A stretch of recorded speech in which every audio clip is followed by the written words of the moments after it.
특별한 인터뷰를 하나 준비해봤습니다. 조금 전에 조국 전 법무부 장관 이야기를 여러분께 해드렸는데 이 조국 전 법무부 장관과 연관이 있는 분이기도 합니다. 한때 주영길의 뉴스 브리핑에 고정 패널로 출연하시기도 하셨고요. 원래 직업은 의사입니다. 기생충학 박사시죠. 그런데 언제부턴가 우리 대한민국에서 일어나는 현안들에 대해서 자신의 생각을 거침없이 밝히는 칼럼니스트 역할도 하고 있고 아마 많은 분들은 그렇게 또 이분을 인식하고 계실지도 모르겠습니다. 서민 단국대의대 기생충학과 교수님 나오셨습니다. 어서 오십시오. 네, 안녕하십니까. 서민입니다. 예, 오랜만에 뵙습니다. 네. 예, 요즘도 어떻게 하루 일주일을 보내세요? 요즘 뭐 학교 강의도 하고 예. 그리고 뭐 외부 강의도 좀 하면서 그리고 제일 이제 책 쓰고 그리고 이제 애들도 돌보고 그렇게 살고 있습니다. 예. 그런데 혹시 학교에서는 네. 우리 서민 교수님 기본적으로 수업도 충실히 하시고 연구도 잘 하시는데 네. 너무 외부 활동이 더군다나 좀 민감한 현안들에 대해서 거침없이 의견 밝히시다 보니까 이런저런 또 얘기도 있고 좀 자제해 주셨으면 좋겠습니다. 혹시 이런 얘기는 없습니까? 저를 만나서는 얘기를 안 합니다. 뒤에서는 어떤 얘기 할지 모르지만 예. 그리고 이제 학교 일을 좀 잘하면서 그런 일을 하면 괜찮습니다. 예전에 그냥 밖으로만 나돌면 문제가 됐는데 뭐 역시 자기 본분을 잘하는 게 중요한 것 같습니다. 예. 예.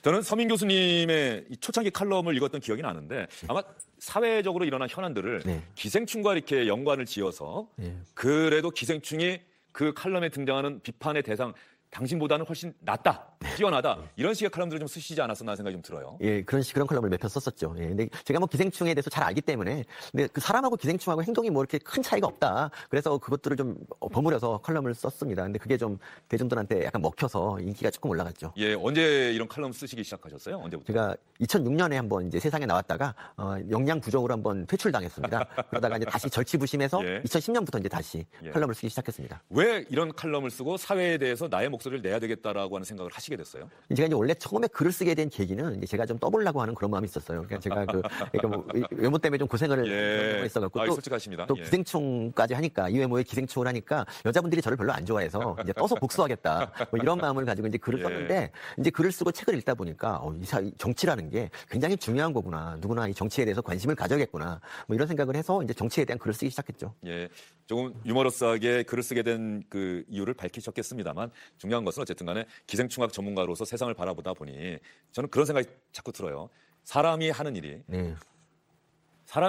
그 뛰어나다는 인간이 하는 일이 어떤 면에서는 기생충보다 참 못한 것 같다. 뭐 이런 문제의식이 처음에 칼럼을 쓰시게 된 계기가 아니었을까. 저 혼자 이렇게 한번 출연해보는데 말씀이 어떻습니까? 멋지게 표현해서 감사합니다. 예. 그런데 이제 지금까지 지구상에 살아남은 그런 동물들은요, 다들 뭔가 한 방이 다 아주 뛰어난 한 방이 있기 때문에 살아남은 거고, 기생충 같은 경우는 3억 년 이상 지구상에서 버텼어요. 그러니까 이 사람은 겨우 20만 년밖에 못 버텼거든요. 어떻게 보면 그래서 사람도 기생충한테 배울 점이 많이 있어요. 예. 그래서 서민 교수님은 스스로를 네. 요즘 정치에 관한 목소리를 낼 때 많은 분들이 자꾸 이렇게 선을 한번 긋고 싶어 하잖아요. 저 사람은 보수 성향이야. 저 사람은 진보 성향이야. 그래? 이것도 아니고 저것도 아니고 중도 성향일까? 뭐 이렇게들 얘기를 하고 싶어 하고 그래서 자신의 생각과 비슷한 이야기를 하는 사람들의 이야기만 들으려고 하는 게 요즘의 맞습니다. 어떤 추세인데 스스로를 어떻게 평가하세요? 저는 뭐 처음에 정치에 관심 갖게 되면서 이제 진보라고 스스로 생각했고, 그리고 이제 앞으로도 계속 그쪽에서 말을 할 줄 알았는데 세상이 참 하수상하다 보니까 제가 이렇게 뭐 보수의 대변인 역할을 하는 것처럼 몰리기도 하네요. 참 신기한 것 같습니다. 인생이란. 여전히 스스로를 진보 성향으로 생각한다 이런 말씀이신가요? 그럼요. 제가 진보가 좀 잘 되면 좋겠고 보수보다는 진보가 정권을 잡아야 세상이 조금 더 좋은 세상이다. 이렇게 생각을 하고 있었죠, 지금까지. 네.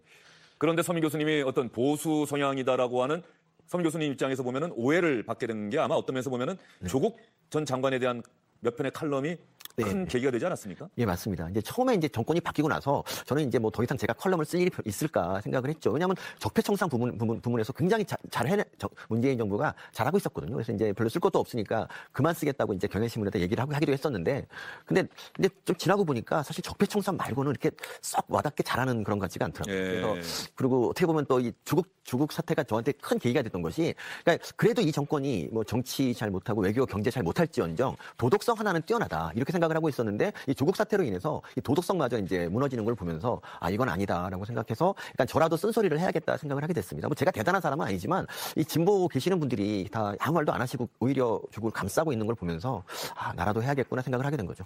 조국 전 장관과 관련한 검찰의 수사에 대해서 많은 분들이 문제의식을 갖고 검찰이 정치적이다, 검찰이 정치를 하고 있다. 조국 전 장관 이 세상에서 뒤져서 뭐 안 나올 사람 누가 있겠느냐. 조국에 대해서만 왜 유독 검찰이 이러느냐. 대통령 인사권 침해하는 거다. 이렇게 조국 전 장관 지지하는 분들 얘기하고 있지 않습니까? 그런 거 아시면서 비판해야 되겠다. 이게 문제다라고 꼭 얘기해야 되겠다라고 마음 먹으신 이유가 특별한 이유가 있습니까?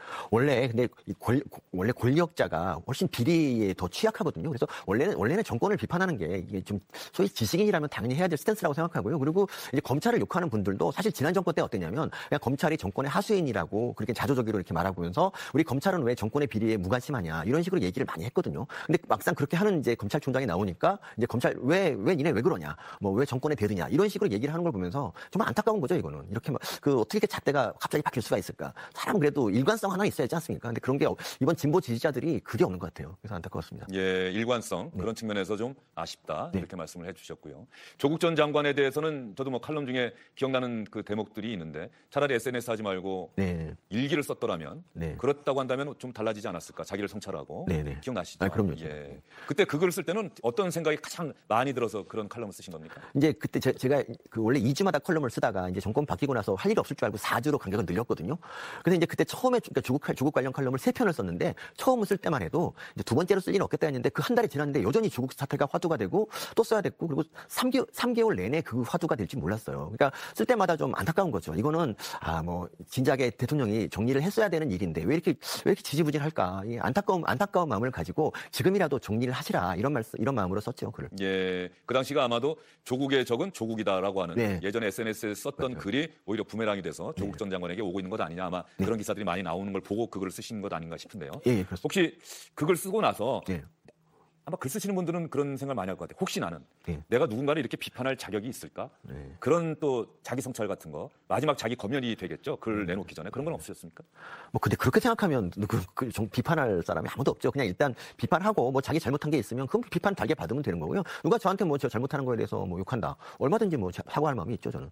그 칼럼이 나가고 나서 아마 비판 댓글 많이 받으셨을 것 같아요. 거의 폭주하지 않았을까 싶은 생각도 드는데. 네. 근데 대부분이 제 외모에 대해서 뭐 조국 장관 잘생겨서 질투하는 거니 뭐 이런 식으로 한다든지 아니면 뭐 기생충을 전공하다 보니까 기생충이 됐구나 뭐 이런 식의 피상적인 내용이고 이 메시지에 대해서는 잘 반박을 못해서 그래서 뭐 크게 상처받진 않았고요. 제가 유일하게 자랑스러운 게 제 멘탈이 강하다는 거죠.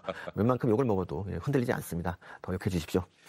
박근혜 전 대통령 적폐 청산 수사가 진행될 때 저희 패널로 나오셔서 박근혜 전 대통령에 대해서 대단히 비판적인 말씀 많이 하셨던 거 분명히 기억을 합니다. 저도 기억을 하고 거의 뭐 단순하게 에이 나쁜 뭐 이런 얘기까지 하셨던 기억이 나는데 어떻습니까? 그 이후에 그러면 우리 사회가 문재인 정부가 들어서고 이제 한 2년 반이 넘어섰고요. 3년을 향해서 가고 있는데 특히 문재인 대통령을 지지하는 그러니까 이른바 진보라고 본인이 생각하는 그런 분들이 지난 2년 반 동안 과연 우리 사회를 얼마나 바꿨는지 이런 부분에 대한 자기 성찰이 좀 부족한 것 아니냐 혹시 이런 문제의식을 갖고 계신 겁니까? 어떻습니까?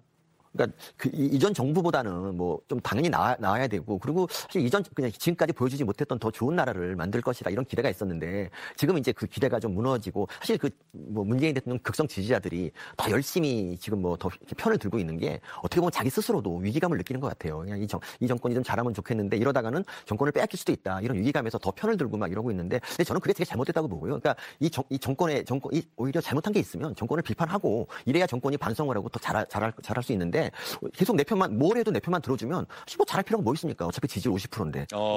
그래서 오히려 그 지지자들이 좀 정권을 망치고 있는 게 아닌가 이런 생각이 듭니다. 예, 혹시 사람은 권력은 잘못할 수가 있다. 잘못을 했을 때 잘못했다라고 이야기를 해줘야 그 잘못을 고치지 않겠느냐. 잘못을 했는데도 그런 얘기를 안 해주고 잘한다라고만 하면 누가 그 잘못을 고치겠느냐 그런 말씀이신 거네요. 그러니까 박근혜 전 대통령 같은 경우도 소위 말하는 그 콘크리트 지지자들 사실 그분들이 지금 정권의 몰락에 좀 기여를 했습니다. 그러니까 뭐 자기가 한 일에 대해서 뭐 지지율이 5% 나오고 95%가 반대한다. 그러면 과연 그 일을 추진할 수 있을까요? 사실 없을 겁니다. 그러니까 이렇게 대통령은 언제부턴가 이 국민 여론이 자기 행동을 결정하는 그런 뭐 나침반 같은 게 됐거든요. 근데 지금처럼 뭘 해도 지지하는 분들이 있으면 이 정치가 발전할 수가 없죠.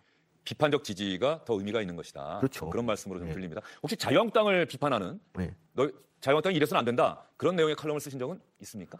저는 좀 많이 썼고요. 정권 초반에도 이번 현 정권 초반에도 많이 썼고, 뭐 제가 지난 정권 때는 뭐 말할 것도 없고요. 그리고 사실 근데 야당이 할 수 있는 거는 그렇게 많지가 않습니다. 그러니까 사실 비판은 언제나 더 힘이 센 정권을 가리켜야지. 그러니까 일진에 비유하면 뭐 아주 그 힘이 센 일진하고 그 밑에 있는 약간 조수 비슷한 사람들, 그런 학생들 있을 때 비유가 너무 잘못되는데 어쨌든 힘센 사람을 비판하는 게 비판의 원칙이죠. 예, 힘센 사람을 비판하는 것이 비판의 제일 가는 원칙이다.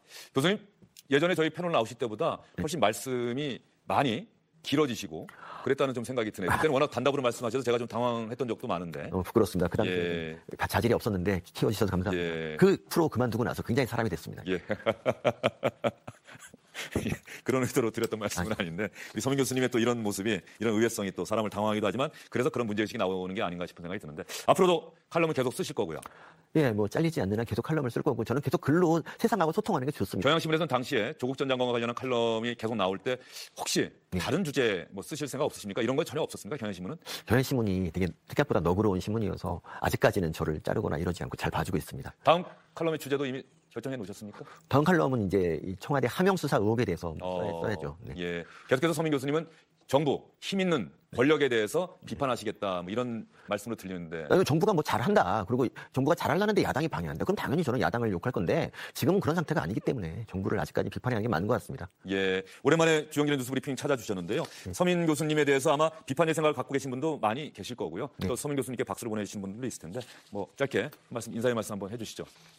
대본 보니까 이제 기생충에 비유해서 얘기를 하라 그런 게 있는데 저기 그러니까 기생충의 목표가 종족의 번식이거든요. 그래서 이제 제가 준비한 말은 기생충엔 좌우가 없다. 오직 번식의 욕구만 있을 뿐. 근데 지금 우리 사회가 지금 출산율이 많이 낮지 않습니까? 그거는 뭐 좌든 우든 우리 사회가 정치를 잘 못했다 이런 얘기고요. 사람들이 자식을 낳아서 잘 기를 수 있는 그런 사회를 좀 만들어 주시면 감사하겠습니다. 예, 그 마지막 말씀은 또 기생충과 맞물려서 이렇게 말씀해 주신 게 아주 귀에 쏙 들어온다 이런 생각이 듭니다. 서민 교수님과 함께 이야기를 나눠봤습니다. 시청자 여러분 어떻게 들으셨는지 모르겠습니다. 오늘 말씀 잘 들었습니다. 네, 감사합니다. 서민 교수님 좀 앉아 계시고요. 예, 서민 교수님과 아주 작별하기 전에 혹시 어제 손흥민 선수의 골 넣는 장면 보셨어요? 나중에 영상으로만 봤는데 어떤 생각이 드셨어요? 기절할 뻔했습니다. 예. 우리나라에 저런 선수가 있구나. 저 마라도나가 하던 건데 예. 생각이 들었습니다. 1986년 마라도나가 아르헨티나와 잉글랜드전에서 보여줬던 네네. 그 단독 드리블에 이은 슛. 우리의 손흥민 선수가 세계 최고의 선수들만이 할 수 있는 그런 단독 드리블에 이은 골을 여러분께 선물을 해줬습니다. 손흥민 선수가 대한민국 선수여서 참 자랑스럽다. 저희가 역대 다른 선수들과의 슛 장면과 비교를 하는 영상을 만들어봤습니다. 나오는 노래는 문재인 대통령과 오늘 청와대에서 만났던 U2의 노래입니다. 버티고라고 하는 노래에 맞춰서 제가 영상 준비했으니까요. 잘 봐주시기 바랍니다. 내일 다시 찾아뵙겠습니다. This is sensational! World class! Absolutely stunning!